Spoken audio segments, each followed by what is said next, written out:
ఉన్నాడు. కాబట్టి దేవునికి మనం అప్పగించుకోవాలి. మనుషులు వాళ్ళు మాటిస్తారు, మరొక గంటకి మాట తప్పుతారు.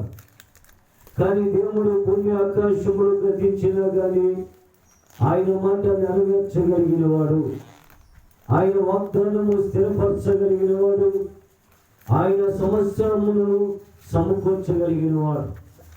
నీవు నమ్మినా నమ్మకపోయినా ఇది నగ్న సత్యము. ఇది సత్యము కాబట్టి అందరూ నమ్ముతున్నారు. నమ్మిన వారు మేలు పొందుతారు, నమ్మని వారికి మేలు దొరకదు. కాబట్టి దేవుని వాక్యమును దేవుడు మనల్ని బలపరచగలిగిన వాడు.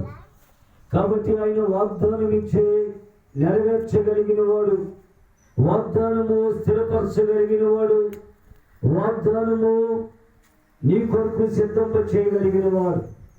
కాబట్టి సంవత్సరం ప్రారంభంలోనే నీవు మోసము చేస్తే, అబద్ధం ఆడితే దాని శిక్ష నువ్వు తప్పించుకోలేవు.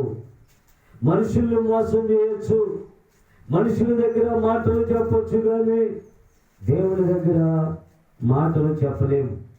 కాబట్టి దేవుని సన్నిధిలో నీవు నేను జ్ఞాపకం చేసుకోవాలి.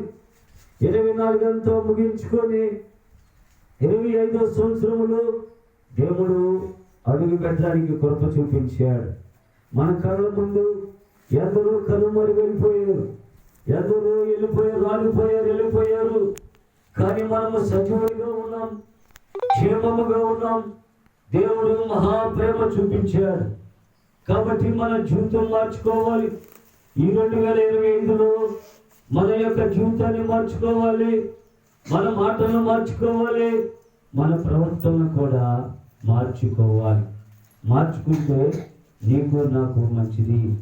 ఎవరు మార్చుకుంటారో వారి కుటుంబము ఆశీర్వదించబడుతుంది.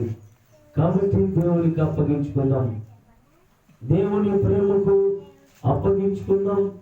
నీవు ఈ దేవుని వాక్యాన్ని నమ్మాలి.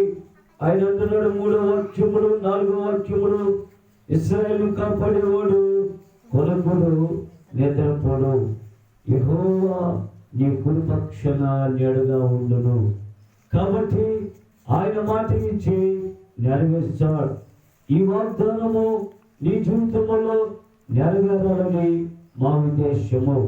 కాబట్టి ఈ మధ్యాహ్న కాల సమయంలో దేవుని చిత్తానికి, దేవుని ప్రేమకు అప్పగించుకోవాలని ప్రభు పేరట నేను మీకు మనవి చేస్తున్నాను. దేవుడు ఈ మాటలు దీవించి ఆశీర్వదించి బలపరుచును గాక. ఆమేన్.